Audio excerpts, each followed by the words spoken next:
তোমাদের চ্যানেলে তোমাদের স্বাগত জানাই।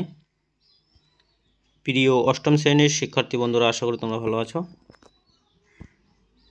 তো আজকের আলোচ্য বিষয় ফার্স্ট সামারটিভ ইভালুয়েশন, ক্লাস 8-এর গণিতের একটি প্রশ্নপত্র।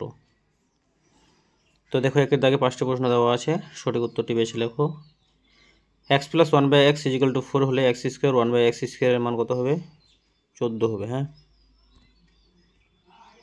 x = -3/8 হলে x প্লাস 3/8 এর মান কত হবে? এখানে 0 হবে। 3 নম্বর দেখো, 8p³ - 3p - 2p স্কোয়ার কে 4p স্কোয়ার - 5 দিয়ে গুণ করলে গুণফলে p⁴ এর সহগ কত হবে? -8 হবে। 4 এক সেমি বাহু বিশিষ্ট 27টি একই মাপের ঘনক জুড়ে বড় ঘনক তৈরি করলে বড় ঘনকের বাহুর দৈর্ঘ্য কত হবে? 3 সেমি হবে। x স্কোয়ার কোণের পূরক কোণ কত হবে? 90 ডিগ্রি - 6 ডিগ্রি।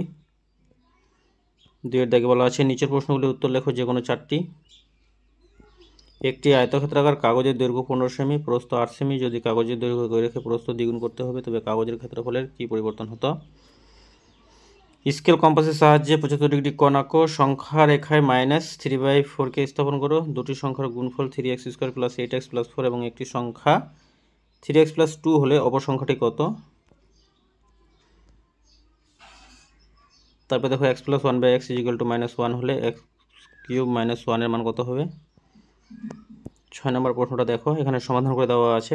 ঠিক আছে, যেহেতু এটা একটা সরল রেখা, এখানে কি 180 ডিগ্রি কোণ উৎপন্ন হবে। সবগুলো কোণ যোগ করলে হয় এই যে 180 ডিগ্রি।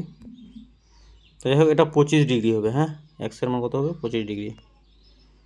তারপরে একটি রম্বস আঁকতে বলা হয়েছে। আর এ 8 সেমি, ওডি 6 সেমি দেওয়া আছে। তারপরে একটি পাইচিত্র আছে। তারপর আছে 1/4 ও 1/2 এর মধ্যে 5টি মূলদ সংখ্যা লেখো। ভাগফল ভাগশেষ নির্ণয় করো, সূত্রের সাহায্যে সরল করো।